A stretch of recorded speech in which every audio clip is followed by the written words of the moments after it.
me a little bit about your thoughts about C60 and how do you use it in your personal life and in your practice? The biggest thing that I noticed initially when I first started using C60 was just the cognitive benefit and how my energy levels, especially thought process throughout the day, were so smooth. So that was one of the biggest things, and I was hooked ever since. What I do is use C60 in the morning. I'll put a tablespoon in my coffee. And the reason is I don't feel jittery with it. I don't get a crash off the coffee or the caffeine. That's been definitely a benefit. Talk to us a little bit about why did you create this product and how are you using this in conjunction with C60 and other supplements in your daily life? Over 20 years ago, I created that supplement specifically for myself. I was just overworked, burned out. I was working many, many hours and wasn't sleeping. At the time, I was coming out of my residency and I was moonlighting at another hospital. And I realized that I was just exhausted, tired. I wasn't able to play sports the way that I could with the energy. So I started looking at how to increase my energy naturally.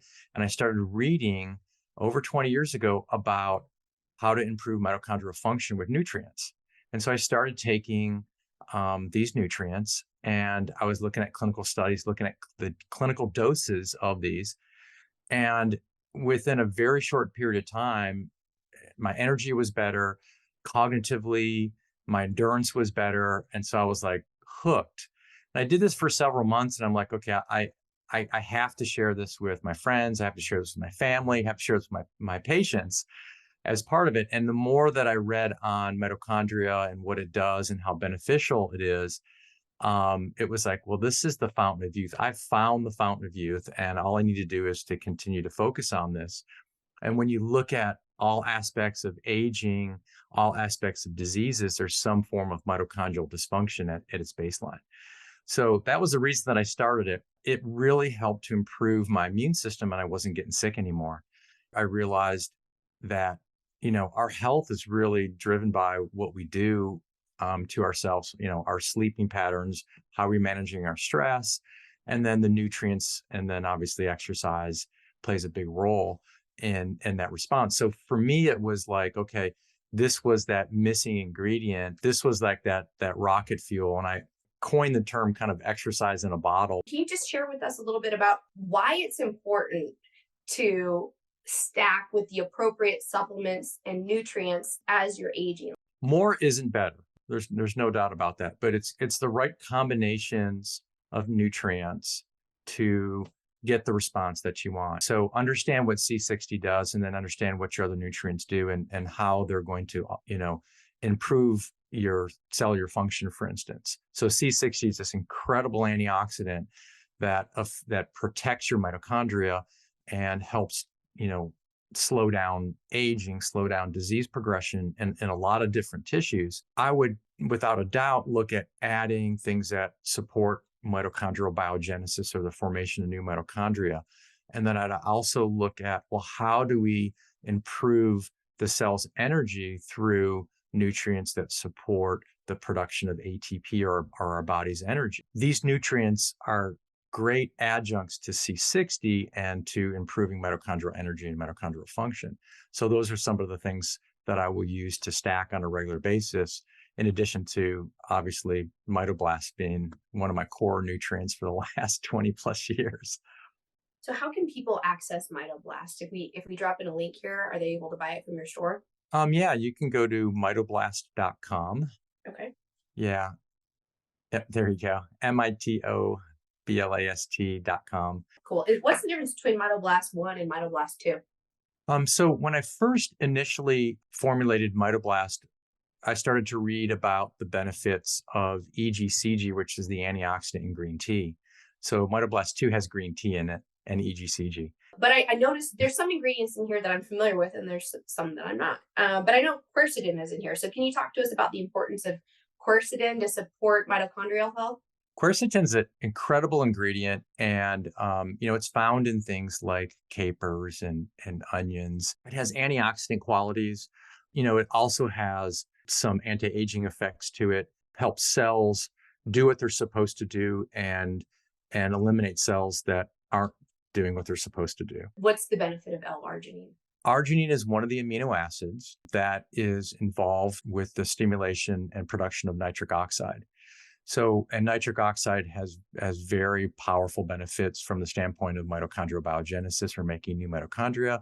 It's also very, very important for our arteries. What are the supplements, in addition to the ones we've already talked about, that are included in either the morning routine or some point throughout the day that you recommend to your patients who are specifically interested in supporting performance, like you said, endurance, and just recovery? From a performance standpoint, besides improving mitochondrial support, so Mitoblast being one of the core nutrients, and then I'll use either NAD+, I also will use NMN, which I really, really like, CoQ10.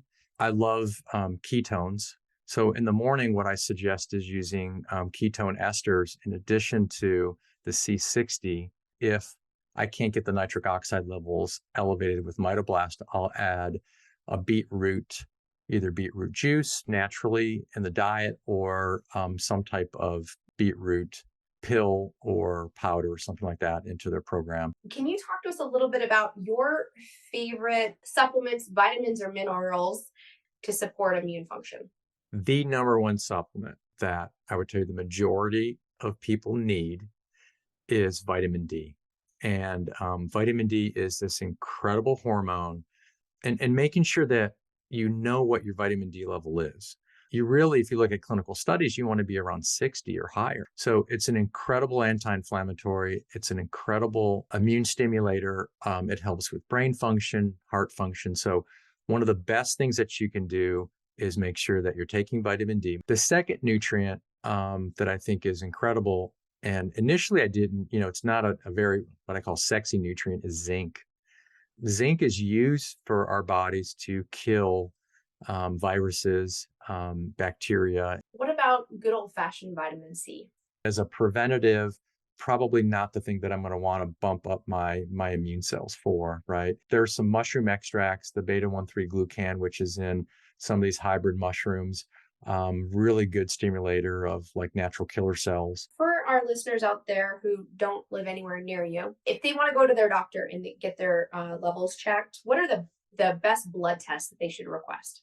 Vibrant America is one of the labs that I'll use. Genova is another.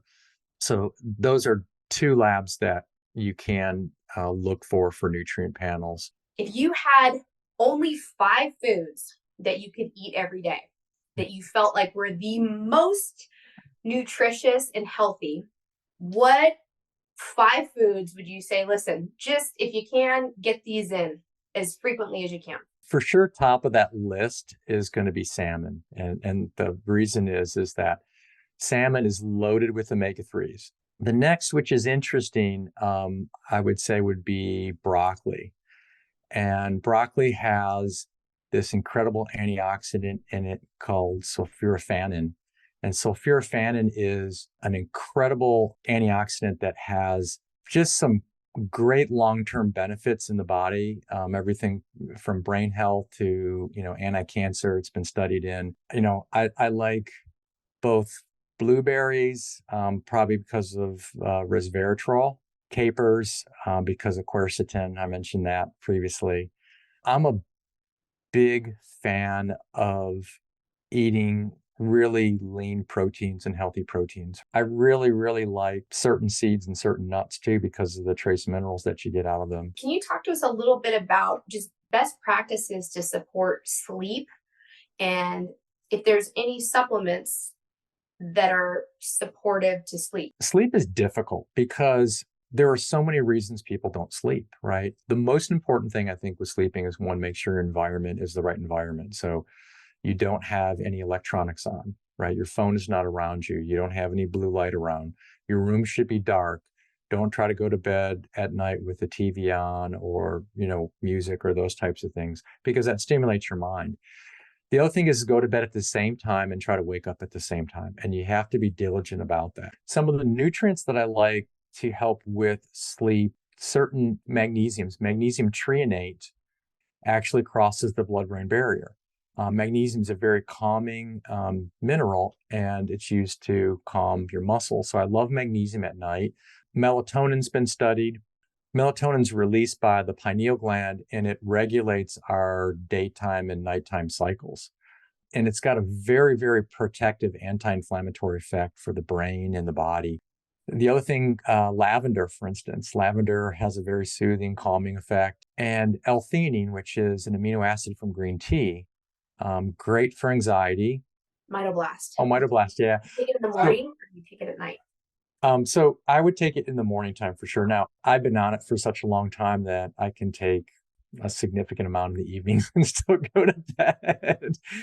Anthony, thank you so much for your time. This has been such a fascinating conversation. Before we part ways, do you have any words of wisdom for our audience, for somebody who might feel perhaps overwhelmed by all the choices and not quite sure where to start, taking back control over their health? Any just grounding final messages about simple steps and actions that you can take today to start moving in the right direction?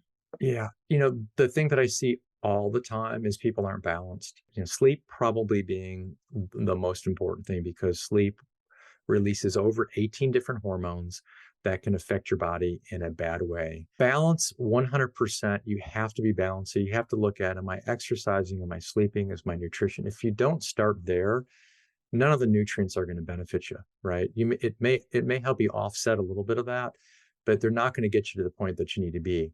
The nutrients are what's going to put you over the top, as part of that. And to me, what I realize is that if you want to live healthier, make sure that your cells are healthy. So I would say support your mitochondria. Look at supplements that support mitochondrial function. Look at supplements that are antioxidants. Start there, but you have to start with your balance first and make sure that your sleep is good, because otherwise you're burning the candle at both ends, and the nutrients aren't going to protect you enough to get the benefit that you're looking for. Such an important message.